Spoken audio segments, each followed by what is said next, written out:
Thank you, Kavya. Arundhati, it's great to be with you at the session. I also want to compliment ET for organizing this inspiring CEOs gathering over this conference, really to recognize the difference that leadership makes in the kinds of situation that we've been through. The situation we've been through the last 1.5 years have been truly extraordinary. In our experience in my firm, we transitioned a workforce of over 27,000 people, almost overnight into a virtual mode, a huge adjustment. While at the same time throughout the year, on account of client requirements, many colleagues continue to work at client sites. So when the pandemic struck in March 2020, as an organization and as you and I as leaders of organizations, we were thrown into several unknowns. We had no idea how demand for our services would hold up, because a lot of our work is discretionary spend for our clients. And therefore, how would our revenues and our cash flow hold up? But one thing we were certainly clear was that the health and safety of our teams had to be our number one priority. We decided that we would protect our people's jobs, and we are proud that we did not lay off a single employee on account of the pandemic, realizing that any job loss in the pandemic would affect, oftentimes, the entire family's well-being. So it was a time to really recognize that human concerns had to come first. In that same line, we also deployed a crisis management team, which met every evening, in fact, continues to meet every evening at 9 p.m. to mobilize our administrative and support resources to assist our people. For example, enhancing insurance coverage early in the game, helping find medical help, and more recently, helping find medical equipment, drugs, etc. And while all this was going on, we continue to serve our clients. And here I must say our people were very innovative, finding new solutions responsive to clients' needs to adapt to the crisis. For example, and this is an area that I don't know if you would have seen, digital transformation became very high on the list of priorities for new operating models. And I must say we did quite well overall, despite the challenges of the pandemic. But then just as we thought we were turning the corner, along came the second wave. And the second wave brought even more tragic levels of disease and deep personal losses. A number of our colleagues, we lost some colleagues. Our colleagues lost close relatives, parents, siblings, in-laws. And all of this stretched our crisis management capability. But very quickly and spontaneously, hundreds of volunteers in our firm came together, and they all worked together in a coordinated fashion. And I think this has been one of the really interesting experiences that we've been through, where not only did we as a firm respond, but our people responded, and we all worked together, realizing that the well-being of our people is our number one priority. I think it's taught us that we have to place people and empathy for people as the top 4 priorities, and also move forward with the sense of optimism, because in a situation when everything is dark, you have to believe that things will get better. And I think, from a business point of view, things we've done, as well as you could expect in these circumstances. So that's just the context I want to share my experience, Arundhati. I'd like to turn it over to you as we take our conversation to explore the new normal. But very specifically, certainly the crisis brought uncertainties to business, to growth prospects on so many fronts. What were your thoughts on the demands on leadership in this new normal? Well, first of all, Arun, great to be back in conversation with you. I think during this pandemic, this is the second time we've been sort of together like this. And I remember the first conversation was also very enlightening. Second of all, ET, great job organizing something of this nature. To get back to, the leadership qualities, I think when you are faced with VUCA events like the one we are facing right now, and where we still really do not know how the whole thing is going to end, I think we need to lead with courage and yet vulnerability. You need empathy, you need compassion, and yet you also need to be aware of the community. You can't do away with any of these. I think what we learned during the pandemic was that it's extremely important, first and foremost, to look after your own people, but at the same time also to reach out and try and do the best you can for the people around you. And from Salesforce, as you know, we've already donated about $1.1 million to three or four NGOs, four NGOs, in fact, to look after things like setting up ICU, 10-bedded ICU hospitals in rural areas, to look after hunger. So giving out rations, dry rations, and cooked food for the people, who at this point of time are unable to provide for themselves. Not only that, we also sort of, from the employees' side, put together almost $500,000, which was also matched by Salesforce. So another $1 million over there. And another from the 1% pledge club that is there in the US, some 43 corporates donated around $28 million. And the best thing was, when we went about trying to set up this volunteer helpline, because we found that the biggest necessity during this entire period was information. And information, we could crowdsource a lot of information, but we couldn't understand what was valid and what was not.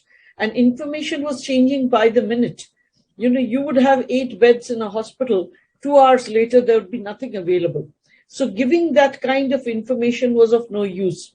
So almost 2,200 volunteers from across the globe came together within the company to keep verifying whatever we were crowdsourcing and supplying that information to whoever needed it, either on the phone or on the Slack channel that we were using.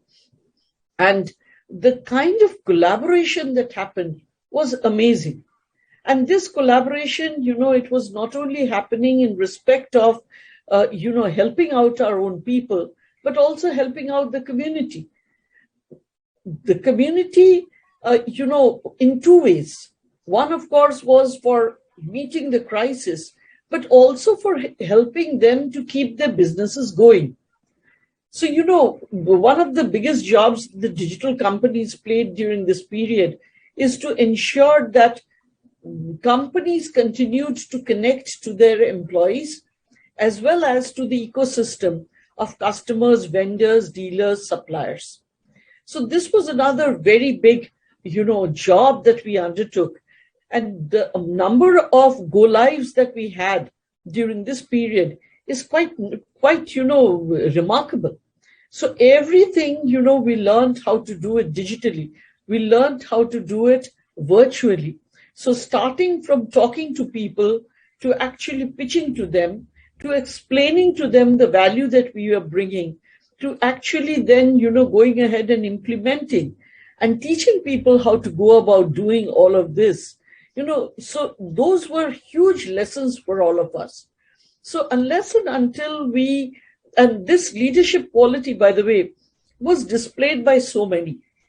It was not only the number 1 person or the tier 2 that was displaying this. I could see leadership, coming from the grassroots.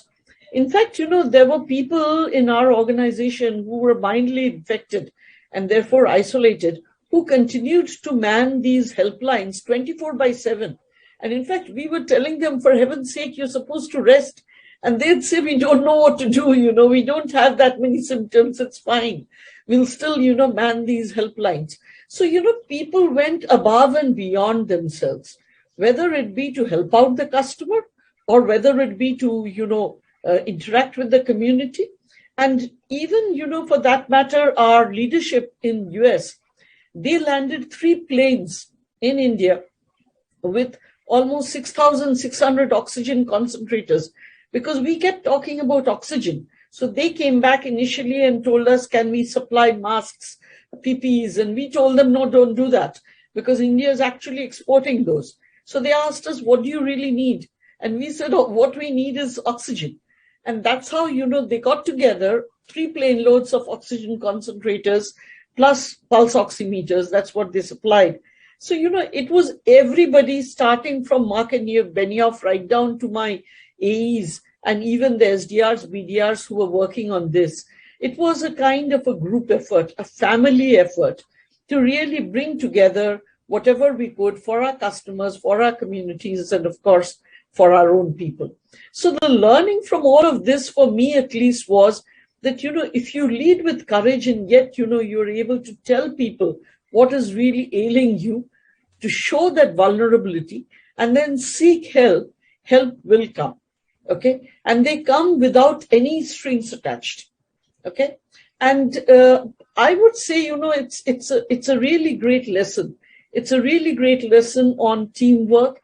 It's a great lesson on how, we can come together as a family, as a community. You talked about some of the things that y'all did, but what would you say were your main learnings from this entire experience? Yeah, first of all, the stories you said were totally inspiring. I totally agree with you on the fact that this situation threw up a lot of leaders at every level.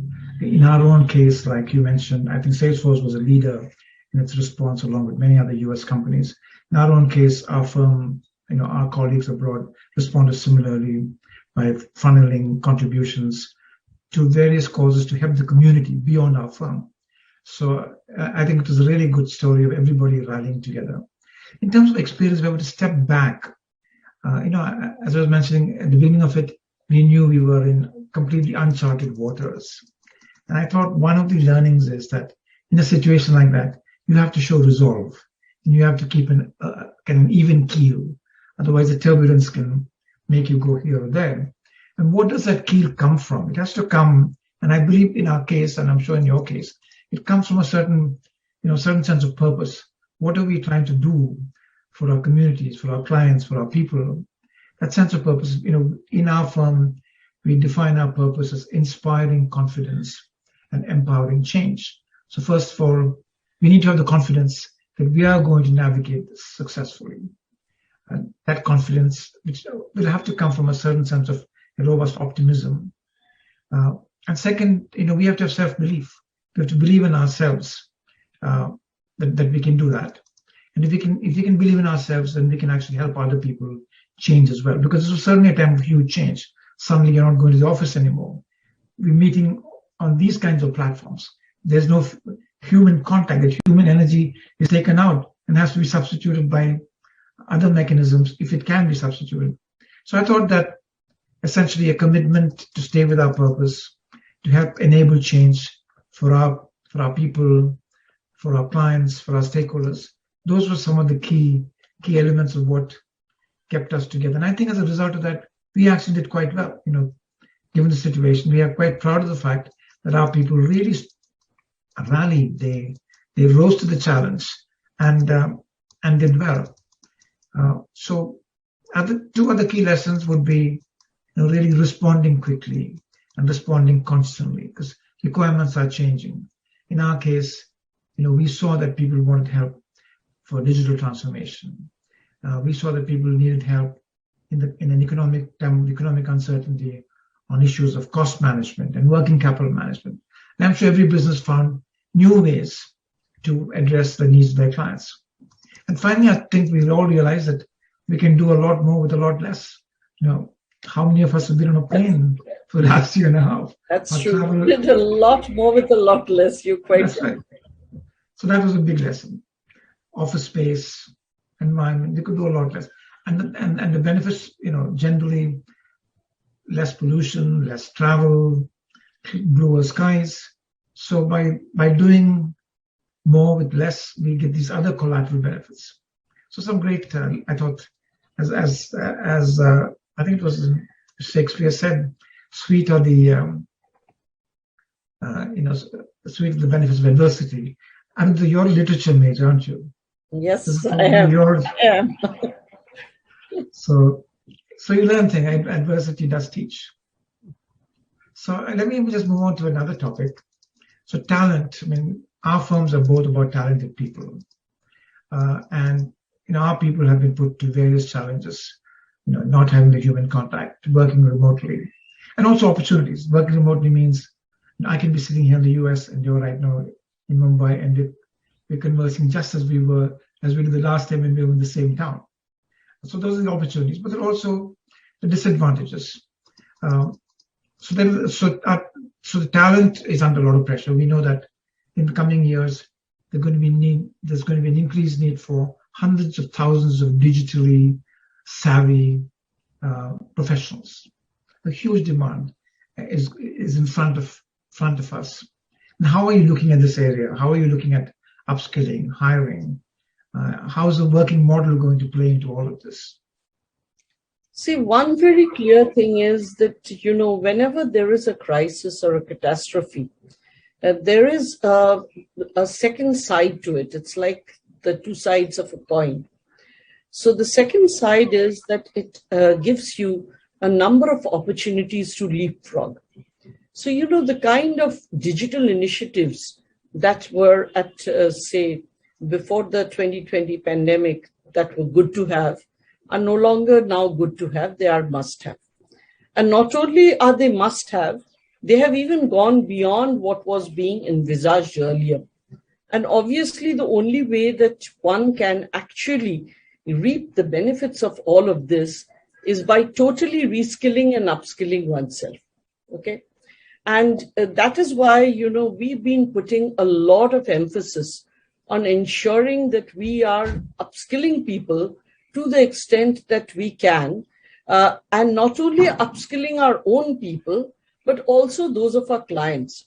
I'll just give you one example of, say, L&T Realty. And L&T Realty, for instance, used this period for their people to really upscale on their knowledge on what our knowledge platform, which is known as Trailhead. So they did almost something like 800,000 hours of trail mixes. And, as a result of that, what has happened is they are now far better in using the new technology that they had adopted, and thereby, actually doing a lot of good for their business. So upskilling is something that is absolutely necessary today. We are looking at a lot of redundancies in many areas. On the other hand, let me tell you, at this point of time, a ballpark number of jobs with Salesforce skills that are going begging in this country would be around 20,000.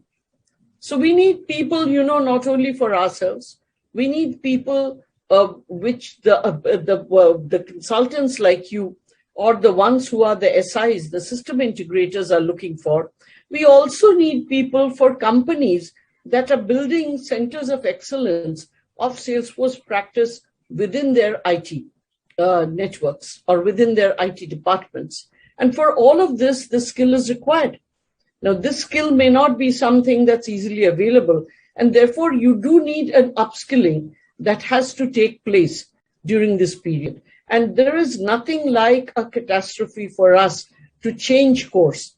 Just like a river changes course, the way IT is going to proceed is going to change course. And if we are to keep pace with it, we need to change. And this is something, that I've been saying in regular times also, that, during our period of time, we entered one profession and stayed in it.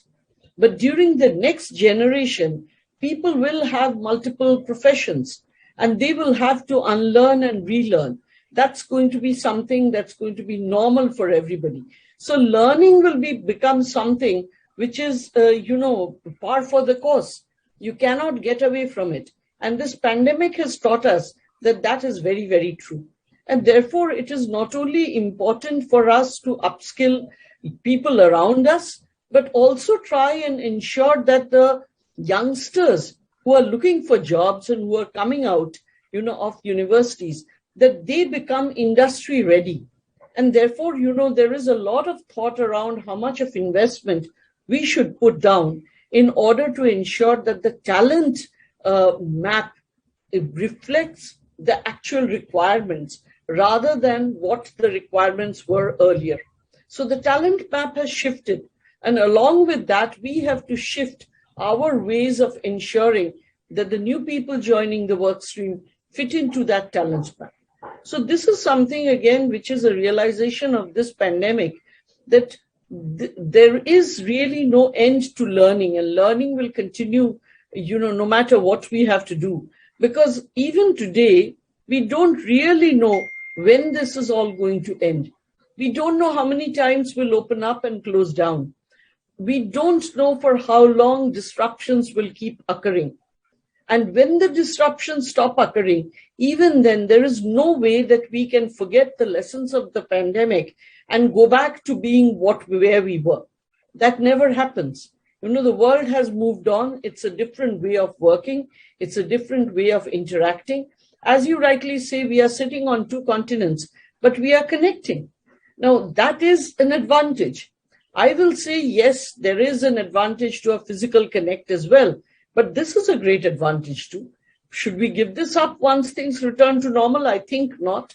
As you just said, we can do so much more with so much less. So why are we going to travel, 15 times a year when you can do it just 5 times and achieve probably better results? Why not? So, those are the learnings that we've got. But of that, I think talent is one very, very big piece where we really need to now put down our investments. We need to put down our efforts to ensure that people, really come up to the standard that we need them to be. In fact, Arun, this reminds me, I think KPMG did a study to check how CEOs were trying to ensure that that the employees of their concerns, how they would be able to train them in the best way, or rather how they would be able to enable them and ready them for the normal period at that point of time when it returns. So on the basis of that study, would there be some learnings that you could sort of share with us? In fact, the question is, what is normal anymore? We don't know. We don't know. That's right. So how do we prepare for it? Because there will be a change. Like you said, we're not going to get back to the past. This is a step change for a new normal. And what we found was that different countries were looking at it in different ways. For example, the US, I'm here for another 3 days. Things are rapidly getting back to normal, driven by vaccination. A large number of the adult population is vaccinated, double vaccinated.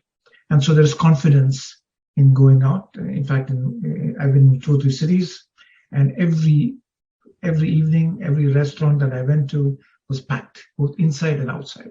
So you can see the change in confidence that comes about. So I think vaccination is going to be very key. In India, where we're still recovering from that second surge, at least in parts of India, we're seeing a tapering off. I think we will have to really focus on getting people vaccinated. In our own firm, we're trying to get all our employees and dependents vaccinated. So I think the speed of vaccination is going to determine for us in India the speed with which we can come back to a new normal. But that new normal will be different. It will not be everybody going to office every day. And I think Salesforce has actually taken a lead in this regard, certainly in the US. And maybe you can tell us more about it. But I think we believe that we will definitely open up. But when we do, we will have to do it in a hybrid fashion. We do want to get some human energy back in, people coming together. There's a big difference when you're actually together. But at the same time, there's no reason for people to spend long hours commuting long distances, especially in a city like Mumbai. So I think the architecture of where our offices are, where people go in, how frequently they go in, all of that will change. More broadly around the world, the outlook on business travel, the people I've been speaking to, our clients and so on, I think it's going to be quite a while before it comes back to pre-pandemic levels. Well, it will be well into 2022. It will not happen in 2021. So we are seeing a change in the way we work, going to office, travel, etc. The other aspect, though, is that working from home creates a different level of stress. People are working longer hours. The breakdown between work and home is disappearing. It's often stressful to be at home with the little children and family. It's not so easy to focus on work, and that is taking a toll on employee well-being and mental health. And that's an area that all of us, I'm sure we are paying attention to it. We're all setting up resources to help our people. But that's a new area of challenge for us. So just because people are working from home doesn't mean that while they save time on transit, there are other pressures that come into being. So it's a complex new normal that we are entering into, and I'd love to hear, what you think before I go into another question that I wanted to pivot to. So, the new normal, of course, is a given. But the fact of the matter is that through all of this, what doesn't really change are the values that we need to live. And the values of a company are very important at this point of time, because unless and until you are culturally aligned, unless and until you know that these are the values that you live by, you will not be able to sustain a company. So if you look at Salesforce, for instance, for us, health and safety has been very, very important. But does that mean that we have given up activities? We haven't. For instance, if you look at Dreamforce was always a very immersive activity. It was the high point of the year for us and our customers. And, I haven't actually attended one, but from whatever I hear from everybody, it was an experience that used to really and truly energize people. Now, in the virtual world, have we given that up? No, we haven't.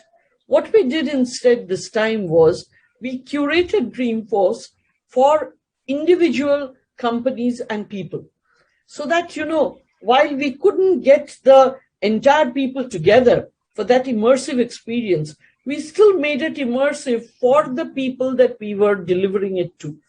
Okay. This time we are going to take a step to the hybrid. So this time there is going to be a physical Dreamforce at a few places, but in other places we will continue the way we did it earlier, but maybe in a slightly different manner. And the reason for all of this is we do believe that getting together, exchanging ideas, being with others, connecting is something that is very important to us as a company. It brings us together, it energizes us, it gives rise to new ideas, it gives rise to innovation. Innovation is a value for our company, and therefore, customer satisfaction is a value for our company. Trust is a value for our company.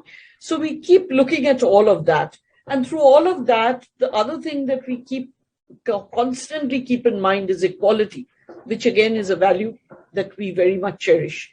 So through all of these activities, what we are trying to ensure is that everybody gets the same kind of opportunity, that all of us are not deprived of certain things just because, the way of working has changed. And you're right, in the new normal, what will happen is we will not forget the lessons of the pandemic. We'll try to take the best of those and ensure that probably the workplace becomes something that is far more flexible. We'll learn to trust our people. One of the reasons that we wanted our people to be always on the ground was we were not trusting them enough that they can be just as productive from home. They've shown that they can be. And in fact, sometimes more so. Okay. In fact, we've had to tell them, for heaven's sake, go on a break. There have been times when we have declared 4-day weeks just to get our people off the screens. Okay. So they can be responsible. And if they can be responsible, they can be then relied upon to come in when it is required to come in and not come in when they can do the same thing just from home. So I think, all of these are very big lessons for us. It has really shifted the way we have looked at our workforce and how we can rely upon them and expect them to act. And all of this is going to make for a better future. That's for certain. That was a great response. And you, in fact, built upon a statement you made earlier in the conversation of how some of these a situation like this, you can wipe the slate clean and build afresh. Or you had an example of a river changing course. And it's really great to hear about how you're using this, in fact, to strengthen your values, the values and the culture that you hold dear, how you're using this to take that to another level. Personally, I feel that culture is so key to what a firm is about. In fact, a friend of mine at Silicon Valley, Ben Horowitz, has written a book that is titled "Who You Are is What You Do." The culture of an organization is who you are, and if you can strengthen the culture with the right focus based on your values, then you will do well to achieve your goals. So that was a great conversation. I think you covered a lot of topics on the changes that we are going to see, the new normal. So with that, I would like to conclude. So Arundhati, great to chat with you. I think touched upon a number of very important points, and I think this is an area, as you said, that is going to be a time when we can look towards a new and very hopeful future. Thank you. Thank you. Thank you, Arun. That was great.